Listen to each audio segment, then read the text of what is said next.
Hello students, आज अपन चालू करेंगे। कल जो अपन पढ़ रहे थे सिंपल इंटरेस्ट और कंपाउंड इंटरेस्ट, उसी को आगे कंटिन्यू करेंगे। हाँ, तो कल हम लोगों ने क्या पढ़ा था उसको रिकैपिचुलेट कर लेते हैं। हम लोगों ने कल सिंपल इंटरेस्ट देखा था। वहाँ पर एसआई का फार्मूला आप लोगों को ये था P into R into T upon 100, और कुछ एक क्वेश्चंस हम लोगों ने सॉल्व किए थे उससे रिलेटेड। नाउ कंपाउंड इंटरेस्ट का फार्मूला जो था, वहाँ पर आप लोगों ने ये फार्मूला देखा था, A it is equal to P 1 plus R upon 100 its power T, और CPCI निकालने के लिए हमारे पास फार्मूला है A माइनस पी। ये देखा था हम लोगों ने कल, और इससे रिलेटेड कुछ क्वेश्चंस भी सॉल्व करे थे। इससे रिलेटेड कुछ क्वेश्चंस आज फिर हम सॉल्व करते हैं, ठीक है। तो लिखिए पहला क्वेश्चन, समझिए। ये फॉर्मूलेज आप नोट डाउन कर लीजिए, इन्हीं के बेसिस पे सवाल अपने हमें हल करना होंगे, ठीक। हाँ, तो देखिए पहला क्वेश्चन है कि 3 इक्वल प्रिंसिपल अमाउंट ₹9300,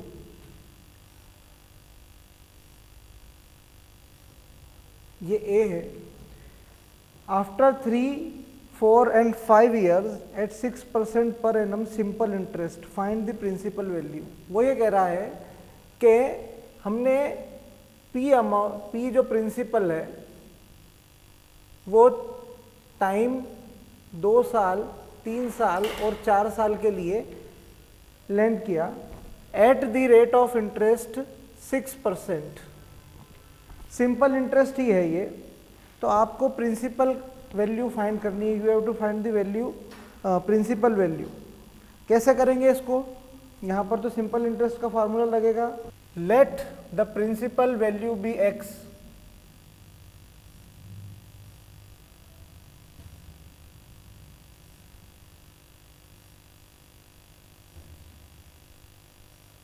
मान लें कि एक्स है। अब उसने हमें ये कहा है कि जो अमाउंट है वो कितना बन रहा है, 9300 बन रहा है, और टाइम दिया हुआ है 2 वर्ष, 3 वर्ष और 4 वर्ष के लिए। हमारे पास सिंपल इंटरेस्ट का फार्मूला है SI, it is equal to P into R into T upon 100, ठीक है। अब यहाँ पर देखिए,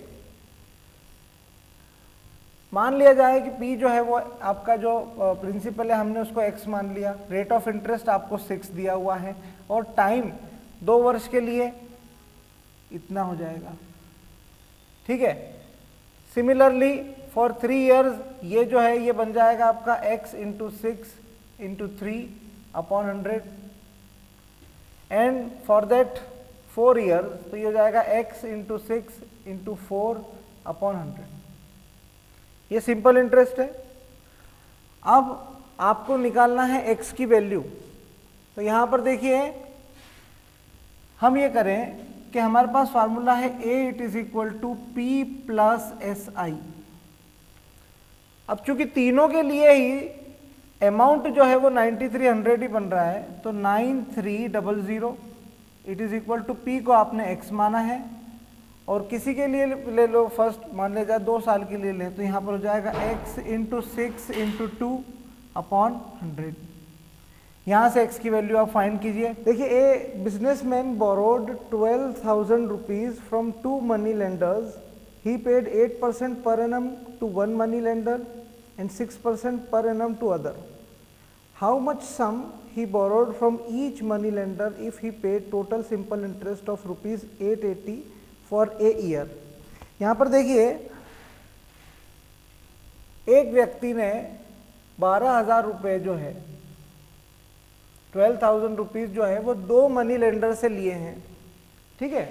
मतलब दोनों को मिला करके 12,000 रुपये लिए हैं, और उसका ये कहना है कि पहला वाला जो मनी लेंडर है उसको 8% पर एनम के हिसाब से रेट ऑफ इंटरेस्ट देना है, और दूसरे वाले को 6% पर एनम के हिसाब से देना है।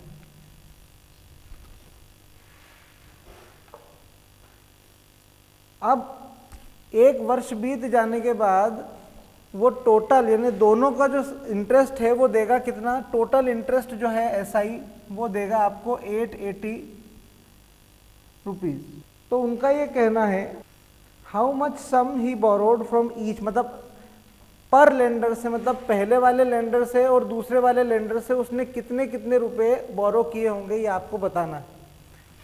कैसे करेंगे इस सवाल को, सिंपल इंटरेस्ट का ये क्वेश्चन, ऐसा ही जो है वो आपको पर ईयर जो है 880 दे रहा है और आपने जो है वो बोरो किए हैं 12,000 एज अ होल दोनों को मिला करके, यानी ए और बी दोनों से, और ए जो है वो 8% रेट का इंटरेस्ट आपको चार्ज कर रहा है, मतलब चार्ज कर रहा है, और बी वाला जो है वो 6% रेट ऑफ इंटरेस्ट दे रहा है।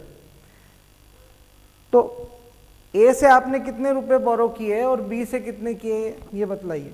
कैसे करेंगे इसको,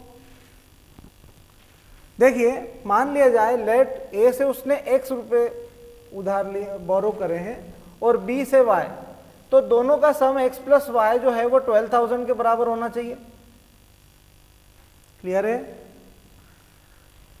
अब अगर हम एसआई की बात करें फॉर, अब एक साल के लिए निकालते हैं, तो एसआई जो होता है वो होता है आपका P into R into T upon 100। आपने अगर ए वाले की बात करें हम, तो ए वाले की बात करें तो वहां पर ए से आपने प्रिंसिपल वैल्यू कितनी थी, एक्स थी, जो कि अपन ने मानी, और आर जो है वो वहां पर रेट ऑफ इंटरेस्ट 8 है, टाइम एक साल के लिए, ये हो जाएगा आपका SI. And for that B के लिए वो क्या हो जाएगा, y इंटू 6 अपॉन में 100, ये एसआई हो जाएगा बी के लिए। ठीक है। अब यहां पर उसने आपको दिया हुआ है कि 8x upon 100 plus 6y upon 100 it is equal to 880, और यहां से यहां पर हो जाएगा 8x plus 6y it is equal to 880 into 100, और एक इक्वेशन ये वाली बन जाएगी, यहां पर हो जाएगा आपका x plus y it is equal to 12,000। ये आ गई आपकी लीनियर इक्वेशन इन 2 वेरिएबल। यहां से x और y की वैल्यू आप फाइंड कर लेंगे। एक क्वेश्चन और लिखिए, the rate of simple interest being increased from 8% to 8.5%, the interest on sum of money per year increased by 200, find the sum. देखिए उनका ये कहना है कि आप जो है रेट ऑफ इंटरेस्ट पहले जो लगा रहे थे वो 8% था, उसको इंक्रीज करके हमने 8.5 कर दिया, तो जो सिंपल इंटरेस्ट में अंतर आया ऐसा करने पर वो 200 रुपये है, 200 रुपीज। तो बताइए सम ऑफ मनी क्या होगा, that is sum of money बोले तो प्रिंसिपल वैल्यू, प्रिंसिपल वैल्यू क्या होगी ये बताइए। देखिए मान लीजिए कि जो प्रिंसिपल वैल्यू है वो x है, तो हम सिंपल इंटरेस्ट का फार्मूला यहाँ पुट करते हैं, तो उनका पर एनम के लिए निकालेंगे, तो यहाँ पर x इंटू 8 इंटू 1 अपॉन 100, ये पहले वाले के लिए, और दूसरा जब हमने रेट ऑफ इंटरेस्ट को इंक्रीज कर दिया 0.5% से, तो वो हो जाएगा आपका 8.5 इंटू एक्स अपॉन 100। अब उसने कहा है कि जो डिफरेंस है वो 200 का है, तो SI2 माइनस SI1 हम कर देते हैं, यानी ये हो जाएगा 8.5x upon 100 minus 8x upon 100। देखिए SI2 माइनस SI1 कितना दिया हुआ है आपको, 200, इट इज इक्वल टू, यहां पर जब आप माइनस करेंगे तो हो जाएगा 0.5x अपॉन 100, ये हो जाएगा आपका 200 into 100 it is equal to 0.5x, ये हो जाएगा आपका 20,000 upon 0.5 it is equal to x। अब यहाँ से वैल्यू निकालिए, पॉइंट को हटाया तो एक जीरो और लग जाएगा यहाँ पर, तो ये हो जाएगा आपका ऐसा कुछ।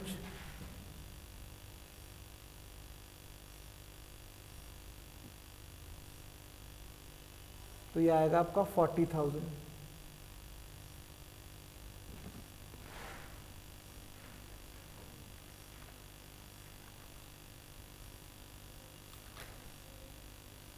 ठीक है।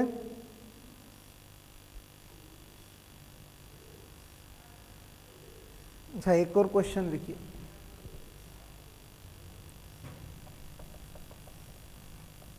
देखिए वो ये कह रहा है कि what sum will amount to ₹10,400 in 6 years at the same rate of simple interest at which 3412 amounts to ₹6824 in 20 years। देखिए वो ये कह रहा है कि 10,400 रुपीज जो है ना, ये अमाउंट है आपको, what sum will amount to this in 6 years। आपको टाइम दिया हुआ है यहाँ पर 6 years, और अमाउंट जो है वो आपको दिया हुआ है 10,400। अब वो ये कह रहा है कि यहाँ पर जो इस केस में जो आपका रेट ऑफ इंटरेस्ट लग रहा है वो सेम है एज दैट ऑफ जब मैं 3412 ये इस प्रिंसिपल अमाउंट पर, प्रिंसिपल वैल्यू पर जब मैं सिंपल इंटरेस्ट लगाऊंगा तो वो अमाउंट बन जाएगा 6824, और यहां पर टाइम दिया हुआ है 20 years। तो आपको रेट ऑफ इंटरेस्ट निकालना है, मतलब ये प्रिंसिपल वैल्यू है और ये आपका अमाउंट बन गया है इन 20 years। यहां पर जो रेट ऑफ इंटरेस्ट आपको लग रहा है वही रेट ऑफ इंटरेस्ट इस केस में भी लग रहा है जब टाइम आपको 6 years दिया हुआ है और अमाउंट बन रहा है 10,400। तब उस केस में आपको जो है वो आर की वैल्यू निकालना है और पी भी निकालना है, दैट इज प्रिंसिपल। कैसे करेंगे?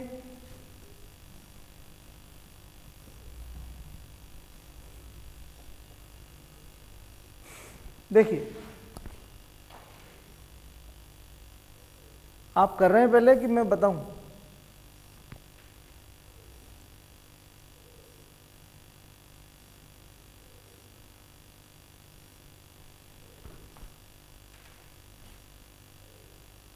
देखिए वापस वही कि लेट द प्रिंसिपल बी, अच्छा प्रिंसिपल यहां पर जो है आपका x है, लेकिन यहां पर आपको प्रिंसिपल अमाउंट दिया हुआ है और टाइम भी दिया हुआ है।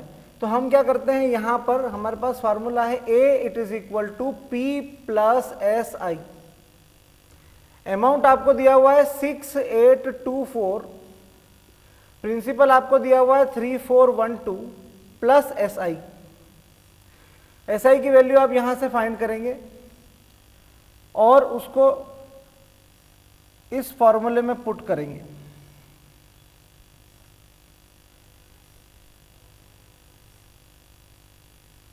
ठीक है, यहां पर प्रिंसिपल आपका हो जाएगा 3412, आर आपको पता नहीं है, टाइम दिया हुआ आपको 20 years अपॉन में 100। यहां से आर की वैल्यू आप फाइंड कर लेंगे। ठीक है, फिर यहां पर हम जानते हैं एसआई, अगेन फार्मूला लगेगा यहां पर P into R into T upon 100। P की वैल्यू आपको यहां पर भी नहीं पता है, ठीक है, लेकिन हम जानते हैं A is equal to P plus SI होगा यहां पर भी। अमाउंट की वैल्यू आपको दी हुई है यहां पर 10,400, P की वैल्यू आपको अभी नहीं पता है। यहां पर यहां से जो आप R निकालेंगे उसको यहां पुटअप कर देंगे और टाइम आपको दिया हुआ है 6 years। तो यहां पर ये जो है SI जो है वो बनेगा आपका कितना, ये SI जो है वो आपका बन जाएगा P इंटू आर। आर की वैल्यू जो यहां से निकालेंगे उसको यहां पुटअप करेंगे और टाइम जो है वो आपको 6 दिया हुआ है अपॉन 100। तो यहां पर ये जो SI है वो यहां पर लिखेंगे plus this much P into 6 into R upon 100, और यहां से P की वैल्यू आप फाइंड कर लेंगे। अब बताइए कितना होगा, कैलकुलेट कीजिए।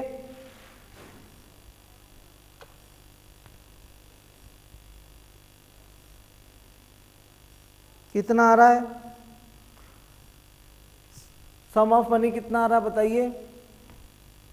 चलिए देखिए यहां पर आप कैलकुलेट करेंगे तो R की वैल्यू जो है वो आएगी आपकी 5%, और P की वैल्यू जब आप यहां से निकालेंगे तो वो आना चाहिए आपका 8,000।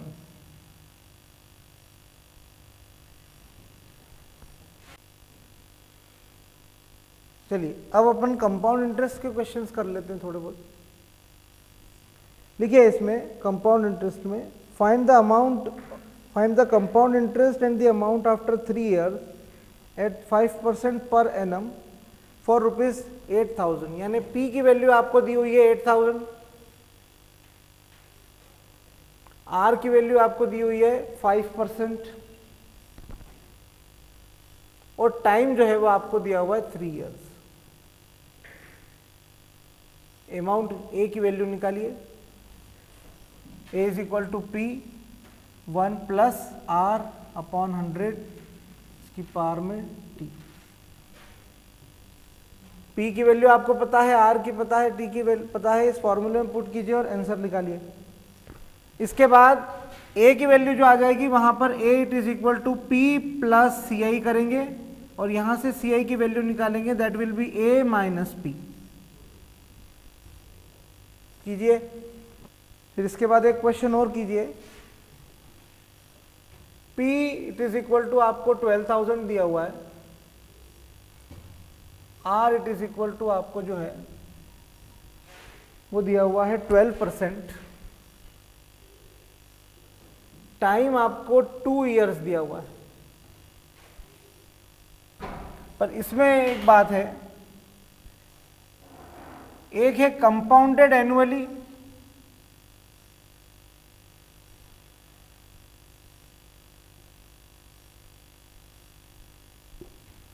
दूसरा है हाफ ईयरली,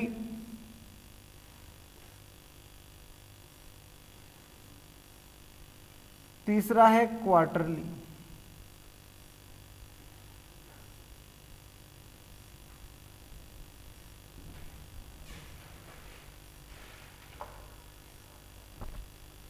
कीजिए, पहले इसका बताइए फिर इसका बताइए।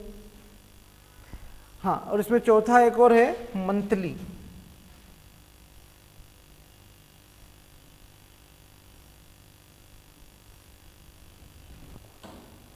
चलिए देखिए, मैं ये बता देता हूँ, ये वाला तो आप निकाल लेंगे।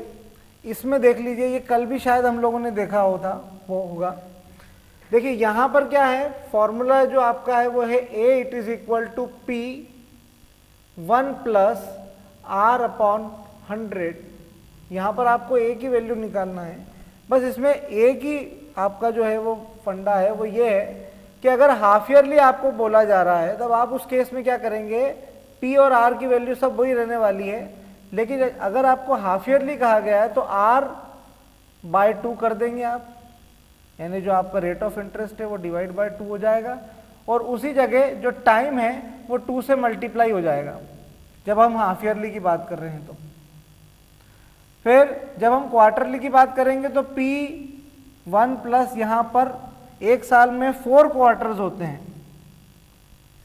तब यहाँ पर जो है आपका रेट ऑफ इंटरेस्ट 4 से डिवाइड कर दोगे और टाइम को 4 से मल्टीप्लाई कर दोगे।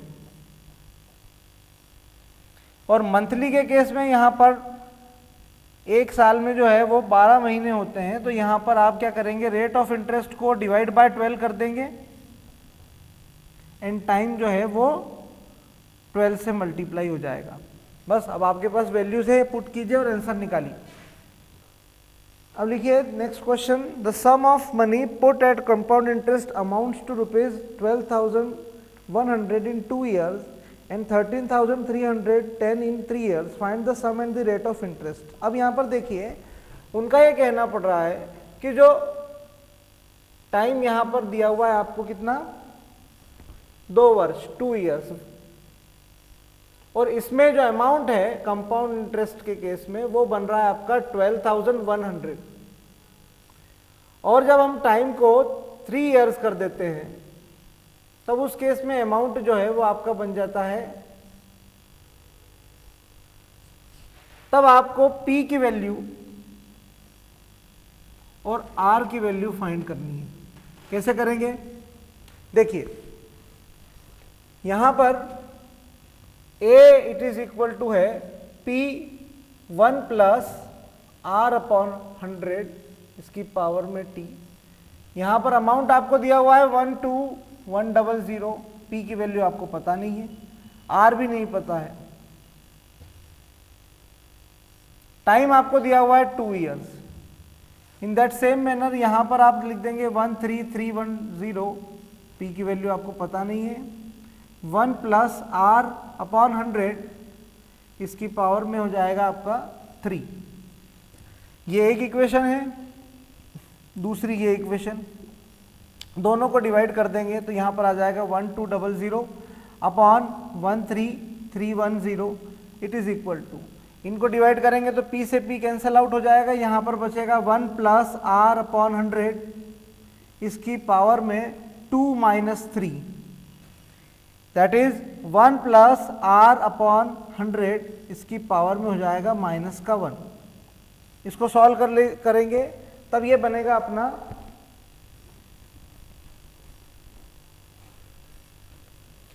12100 upon 31310, it is equal to, ये हो जाएगा आपका 100 प्लस आर अपॉन 100, इसकी पावर में माइनस 1। तो इसको हम रेसिप्रोकल कर देंगे, तो जब रेसिप्रोकल करेंगे तो ये हो जाएगा 12100 अपॉन में 13310, it is equal to 100 upon में 100 प्लस आर। यहाँ से आर की वैल्यू निकाल लेंगे हम लोग, आपको रेट ऑफ इंटरेस्ट मिल जाएगा, और ये जो रेट ऑफ इंटरेस्ट यहाँ पर आएगा उसको इस फॉर्मूले में या इस फॉर्मूले में किसी में भी पुट कर देंगे तो पी की वैल्यू मिल जाएगी आपको। तो आर जो आपका आएगा यहाँ से जब आप सॉल्व करेंगे तो वो आने वाला है आपका 10%, और P की वैल्यू जो आएगी वो आएगी 10,000। कैलकुलेट कीजिए, यही आ रही है क्या? नेक्स्ट क्वेश्चन देखिए, the compound interest on a certain sum of money for 2 years at the 10% per annum interest is 1680, find the sum. अब यहां पर उसने कहा है कि जो कंपाउंड इंटरेस्ट है CI है वो आपको दिया हुआ है 1680, एंड रेट ऑफ इंटरेस्ट जब आपको मिल रहा है वो कितना है 10%, और टाइम जो है वो 2 years का है। आपको जो है वो P की वैल्यू निकालना है। क्या करेंगे, यहां पर भी सेम फार्मूला यही वाला लगाएंगे, लेकिन यहां पर दिया हुआ है CI। अब हम देखें यहां पर फार्मूला होता है A it is equal to P 1 plus R upon 100, इसकी पावर में T, और हम ये जानते हैं कि A it is equal to होता है P प्लस CI। CI की वैल्यू आपको गिवन है, हम एक काम करते हैं, P it is equal to ऐसा हो जाएगा क्या, A माइनस CI, और A की वैल्यू यहां से निकाल लेते हैं, तो यहां पर पुटअप कर देंगे तो हो जाएगा P 1 प्लस R अपॉन 100, इसकी पावर में T माइनस CI। CI की वैल्यू आपको गिवन है 1680, R की वैल्यू भी गिवन है और टाइम भी गिवन है, और यहां पर जो है ये P दिया हुआ है। अब R की जगह आप ये 10% पुटअप कर देंगे, T की जगह 2 पुटअप कर देंगे, और इस पूरे को उठा करके इधर लेकर के जाएंगे तो P कॉमन आ जाएगा, और यहां से इस इक्वेशन को जब आप सॉल्व करेंगे तो P की वैल्यू आपको मिल जाएगी। ठीक है क्या? और P की वैल्यू जब आप इसको सॉल्व करेंगे तो वो आएगा 8000। नेक्स्ट क्वेश्चन देखिए कि हमारे पास 51783, देखिए आप सुनिए, इतने रुपए हैं, उसको मैं 2 हिस्से में डिवाइड करता हूं, X एंड Y। ठीक है, अब उनका ये कहना है कि इसको जो है, जो मैं 2 हिस्से में इस अमाउंट को, प्रिंसिपल अमाउंट को डिवाइड कर रहा हूं, तो जो X पार्ट है उसको मैं 6 वर्ष के लिए, यानी 6 ईयर्स के लिए कंपाउंड इंटरेस्ट पर लगाता हूं, यानी X ये आपका P हो गया यहां पर, और टाइम जो है वो दे रहा है 6 ईयर्स, और उसी जगह यहां पर ये जो Y है, दूसरी जगह जब हम इसको इन्वेस्ट करते हैं तब वहां पर उसने टाइम जो है वो आपको दिया है 3 ईयर्स, और रेट ऑफ इंटरेस्ट वो बता रहा है, दोनों के लिए सेम है रेट ऑफ इंटरेस्ट, और रेट ऑफ इंटरेस्ट है 5, R it is equal to है आपका 5 दोनों ही केस में।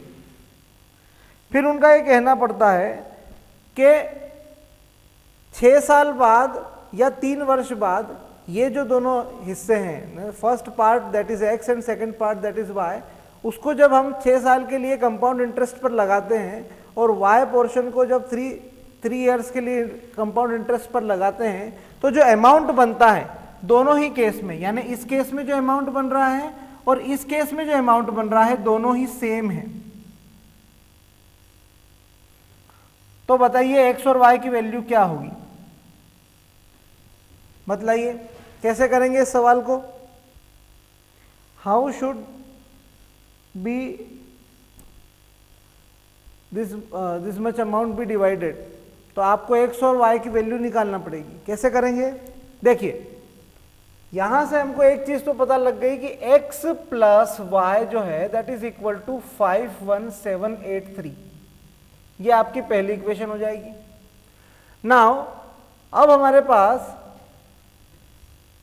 यही फॉर्मूला है, a is equal to P 1 plus R upon 100 इसकी पावर में t। पहले वाले प्रकरण के लिए p को अपन ने x माना है, रेट ऑफ इंटरेस्ट आपको दिया हुआ है और टाइम इज गिवन, टाइम कितना है 6 इयर्स, ठीक है। और दूसरे वाले के लिए यहां पर हो जाएगा फॉर सेकेंड केस सेकेंड, वहां पर amount it is equal to हो जाएगा आपका y माना था तो y 1 प्लस 5 अपॉन 100 और टाइम जो है वो गिवन है कितना है बेटा 3 इयर्स। अब उनका ये कहना पड़ रहा है कि 6 वर्ष बाद और 3 वर्ष बाद जो अमाउंट बनने वाला है वो दोनों सेम है, तो हम एक काम करते हैं दोनों को इक्वेट कर देते हैं।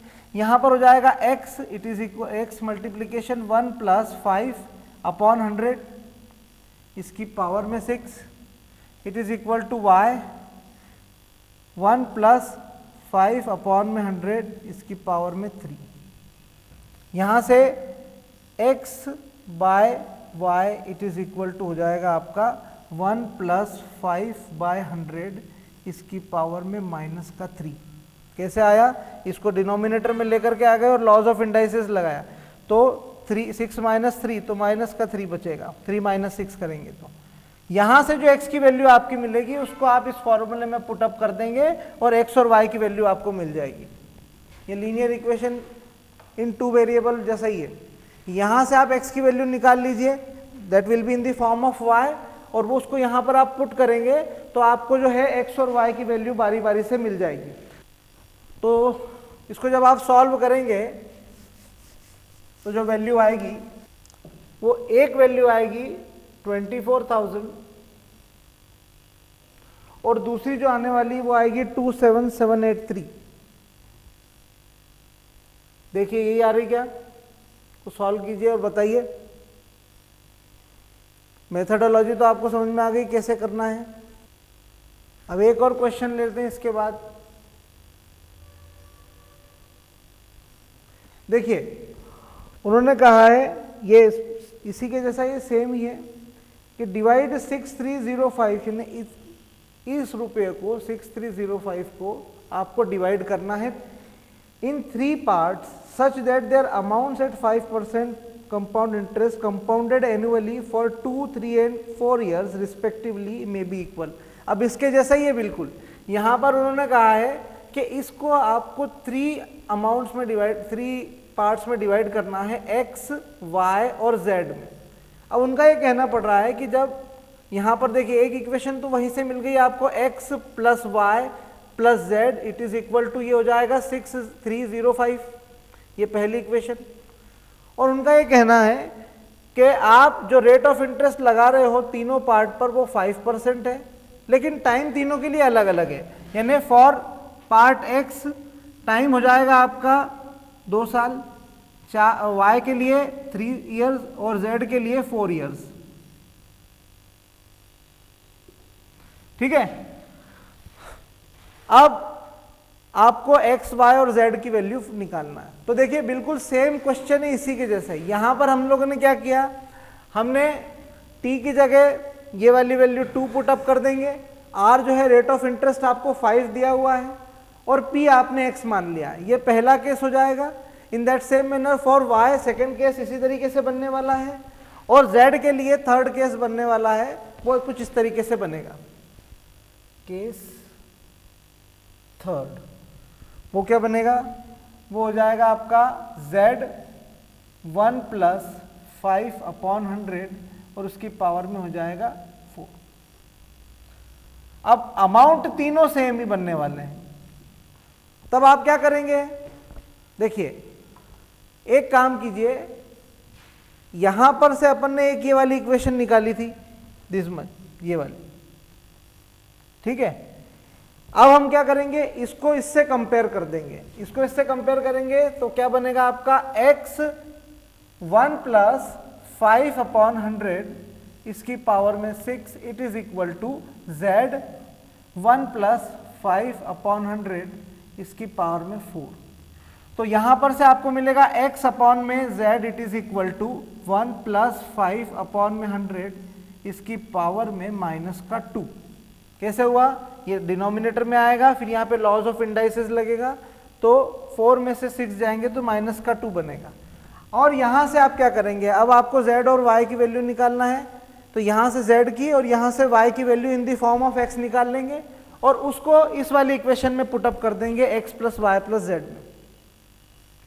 तो यहां से आपको x की वैल्यू मिल जाएगी और जैसे ही x की वैल्यू मिलेगी उसको वापस इन्हीं इक्वेशंस में आप पुटअप करेंगे तो z और y की करस्पॉन्डिंग वैल्यूज आपको मिल जाएगी। तीन वैल्यूज जो आएंगी वो ये आएंगी, वो आएगी 2205, 210 एंड 2000। ये तीन वैल्यूज आपको मिलने वाली है, ठीक है। अब एक क्वेश्चन आप कीजिए, अब ये आप यहाँ पे नहीं कर, आपको खुद को ही करना है इसको, ठीक है। देखिए, compound interest of a sum of money at 8% for second year is 108, find the interest for first year. देखिए यहाँ पर क्या बोल रहा है, वो ये कह रहा है कि दूसरे साल के लिए the compound interest for the sum of money at 8%। अब यहां पर r जो है आपको 8% दिया हुआ है, r it is equal to 8%। और सेकेंड ईयर के लिए जो कंपाउंड इंटरेस्ट आपका बन रहा है वो है आपका 108 फॉर सेकेंड ईयर।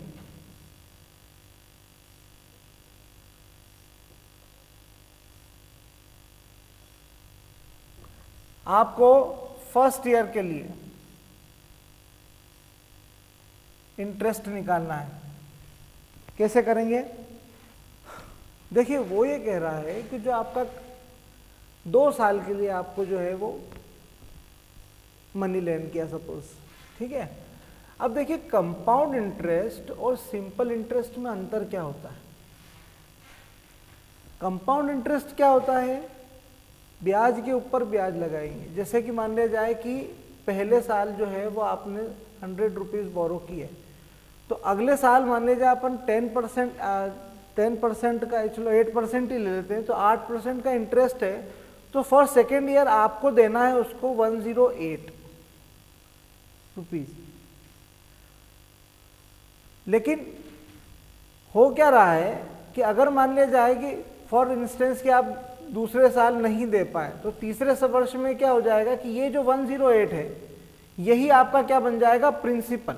असल में आपने लिए कितने थे, 100 रुपीज़, लेकिन उस पर जो ब्याज लगा है इंटरेस्ट वो भी उस प्रिंसिपल में ऐड हो जाएगा, ये कंपाउंड इंटरेस्ट है। पर अगर आप पहले वर्ष के लिए देखोगे तो फर्स्ट ईयर के लिए तो आपके पास सिंपल इंटरेस्ट लग रहा है, ऐसा it is equal to P × R × T। और फिर वो जो आपका इंटरेस्ट आ रहा है उसको आप प्रिंसिपल में ऐड करके अमाउंट जो बना रहे हो उसको फिर नया प्रिंसिपल कंसीडर कर रहे हो। इस फंडे से ये वाला क्वेश्चन सॉल्व होगा। अब आपको इसको सॉल्व करना है, इसका आंसर आप बताइएगा कल मेरे को कितना है।